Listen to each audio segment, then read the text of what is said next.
My name is Dr. Sherry Walling, and I'm a clinical psychologist who specializes in the well-being of entrepreneurs and leaders. I wanted to hop on the mic a little bit and talk about what's happening in Minneapolis, where I live.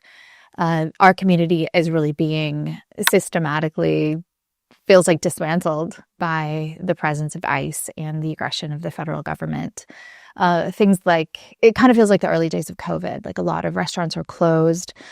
Children have the option to distance learn, so a lot of kids are home from school. And there's a dynamic of anyone who is brown or brown appearing feeling unsafe to be out in the community because of the threat of being picked up or interrogated or harassed by ICE. I wish I could say that the threat is exaggerated or that the media is making a lot of it, but there are reports from nurses that I know of ICE agents walking down the hallways of hospitals. There are reports from teachers that I know personally of their kids in their classes not attending school or not being able to attend school, either because of the threat that they or a member of their family will be detained or because they have been detained. There is really a sense in which people can't go to work. And so people in the city who, again, are brown appearing, who maybe look like they don't have roots from Europe, of feeling unsafe to be out on the streets or out in the city. And because Minneapolis has this long history of being a pretty tight community and has a protest orientation, everyone who feels safe to be out is, not everyone, but many people are out in protest, which of course is making the city a really charged place where there's a lot of fear, there's a lot of anger, and there's a lot of resentment. There's, I think, a sense of the city's being made an example of for political reasons. Like, it feels like an unjust targeting of the city.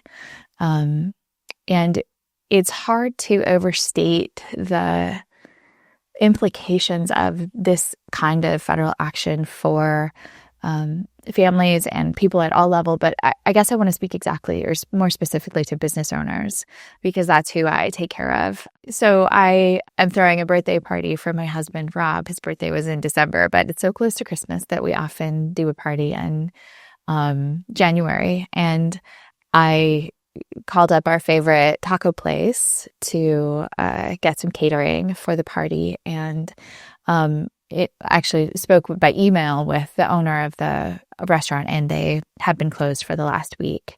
None of their kitchen staff is going to work. And, in our email exchange, he was talking about how he has legal status in this country and has been here for 35 years, but that he's now forced to walk around carrying his passport. And because of the threat, regardless of legal status, their restaurant is closed.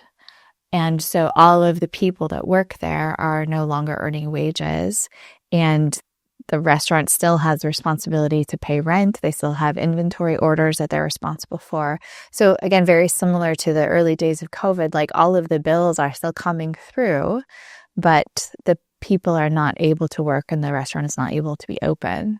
And so this is the kind of thing that, of course, shatters a business, that can put it so far behind financially that it's very difficult for a restaurant, of course, with very thin margins to begin with, very difficult for a restaurant to survive.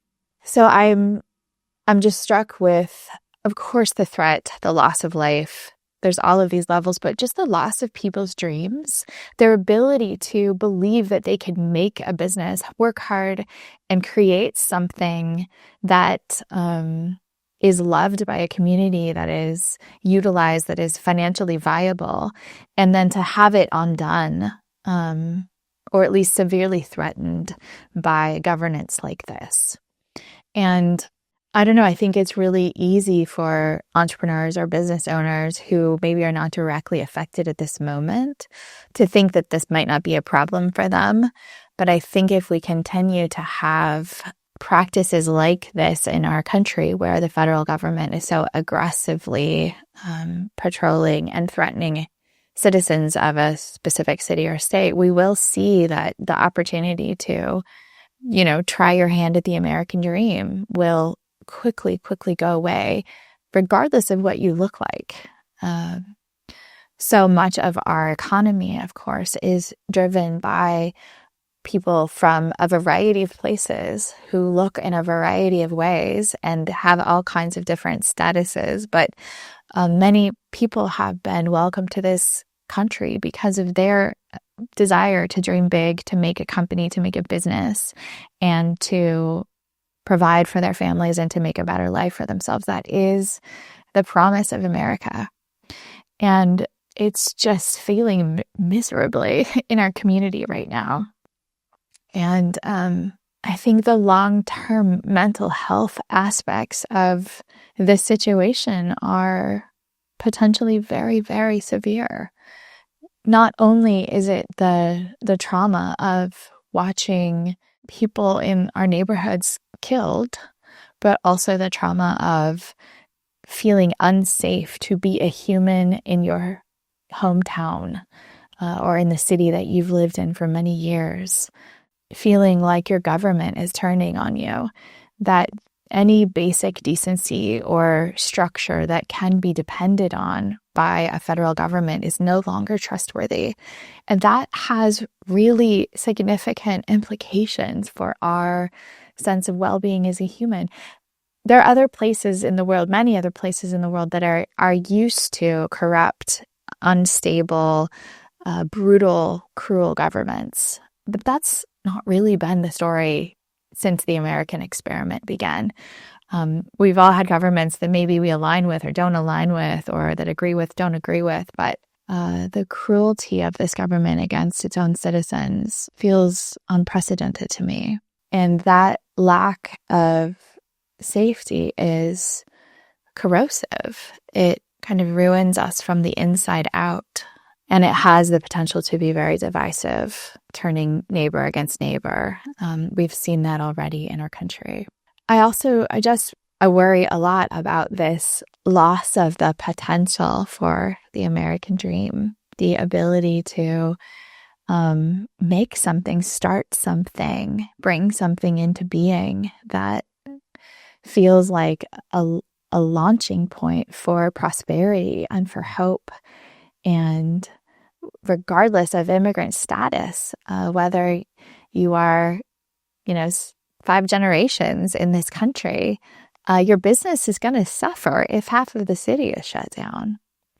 And your kids are going to be impacted in their ability to learn in school if they're stressed and worried. And there's just no progress without safety. There's no learning. There's no growth. And it feels like the point to destabilize a group of people so that they are afraid. They turn inward and they turn on each other. And that creates a very, very weak populace. It creates a group of people who are unable to speak for themselves, unable to organize, unable to pursue their basic rights, access to healthcare, education, the pursuit of happiness. So I've been doing the ZenFounder podcast for a long time. I very rarely say anything very political. I lean liberal, but I'm fairly moderate. I care very much about government policies as they relate to business, as they relate to healthcare, as they relate to education. And I think that every entrepreneur, every leader, every business owner should be paying close attention to what's happening in Minneapolis, because the destabilization of the community means that there is no capacity for innovation. There is very little capacity for just business as usual. And that is a significant threat to our businesses and our livelihoods. And what all of us want to see as entrepreneurs, which is the potential to make something, to help it to thrive and to set it loose to grow.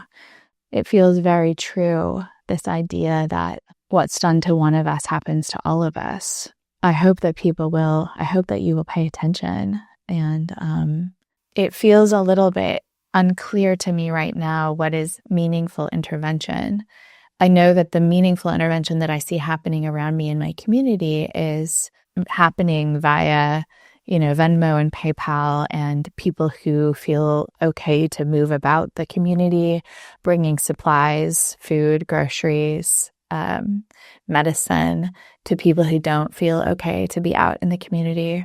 All of that is happening in kind of these grassroots ways because there's this sense that it has to happen under the profile of the federal government. I think the attention of Congress to what's happening here is important. And so those of you who are business owners who are concerned about what's happening, I don't think that political action is entirely dead. I think it's worth calling a representative.